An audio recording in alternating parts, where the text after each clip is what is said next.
Millions of years ago, our planet was home to animals of all shapes and sizes, from roaches to crocodile-sized sea scorpions, from fish to whale-sized sharks, from rodents to the largest animals on the planet, and from small basal saurischians like Eodromeus to the titanic sauropods.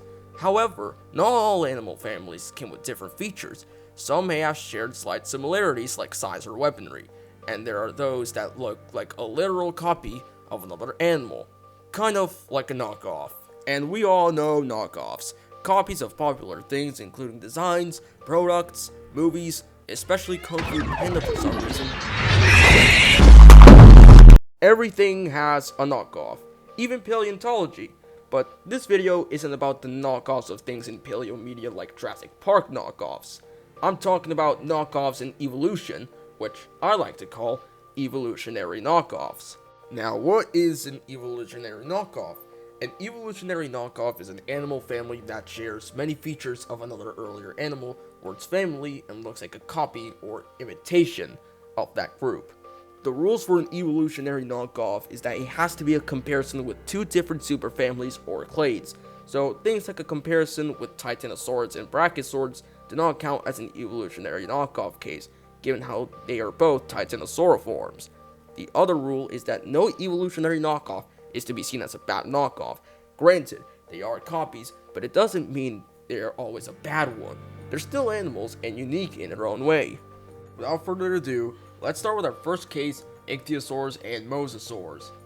Ichthyosaurs and mosasaurs are some of the most iconic kinds of sea reptiles in history, both being families that include massive predators like Shonosaurus, Shastosaurus, Ichthyotitan, Mosasaurus, Tylosaurus, and Prognathodon.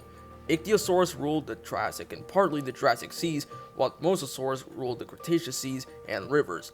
However, when both animals are compared, they sometimes look exactly the same, almost like someone is copying the other, and someone is.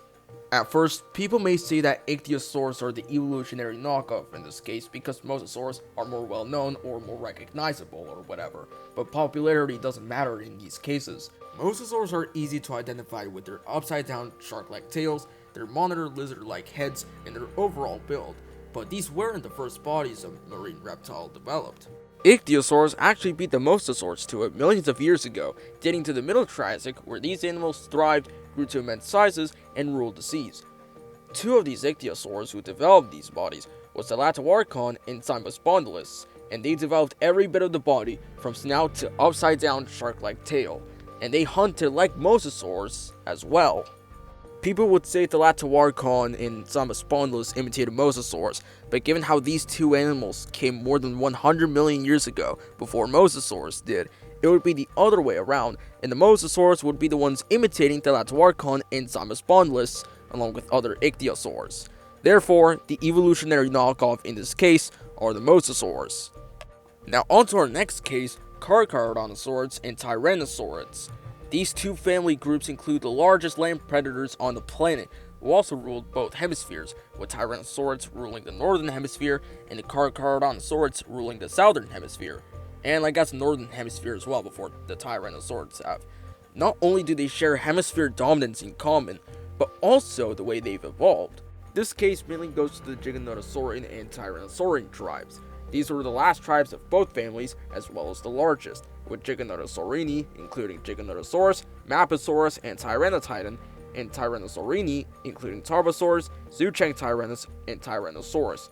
Despite both tribes being built to take down different kinds of prey, these animals have evolved in almost the exact same way, and it was clear one was copying the other. After the discovery of the Giganotosaurian Tyrannotitan and getting a good picture of the animal, it was said it looked Tyrannosaur-like.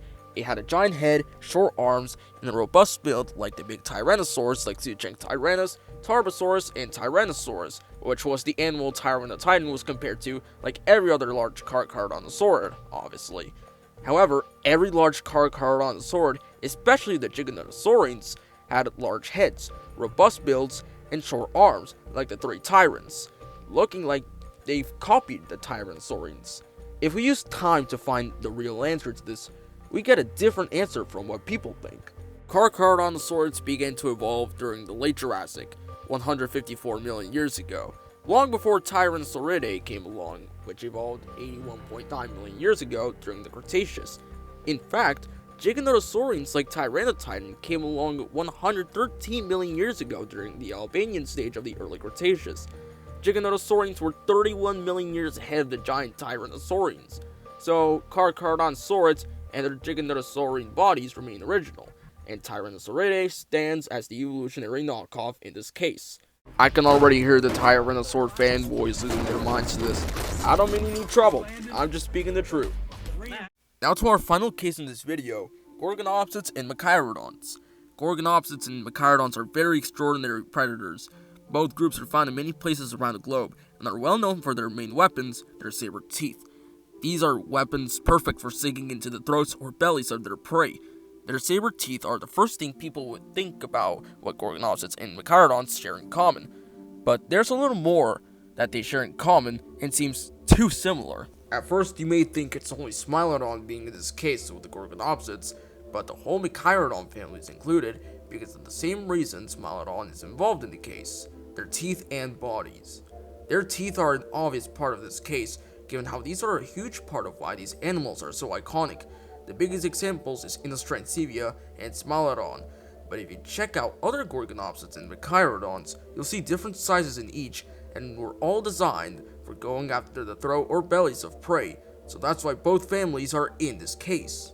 Not only that, but the bodies of these animals share similarities. The skeleton suggests a good build with big and strong leg bones, which would have helped the Gorgonopsids and Machairodons run at good speeds, perfect for chasing down prey. With all this scrapped together, it does look like an evolutionary knockoff case, though it may already seem obvious who the evolutionary knockoff is. We need to use time to find the evolutionary knockoff. Gorgonopsids evolved 270 million years ago, at the very end of the early Permian, while Machairodons came more than 250 million years later during the Miocene, making the Machairodons the final evolutionary knockoff in this video. We may have finished all three cases, but these aren't the last. There are many more evolutionary knockoffs out there to talk about, obvious ones and even the most unexpected of animals. If you want to make your own case of evolutionary knockoffs, knock yourself out. Anyone can talk about these cases, even you. What do you think is another case of an evolutionary knockoff? Thank you for watching, don't forget to like and subscribe if you enjoyed the video, and I'll see you on the next one.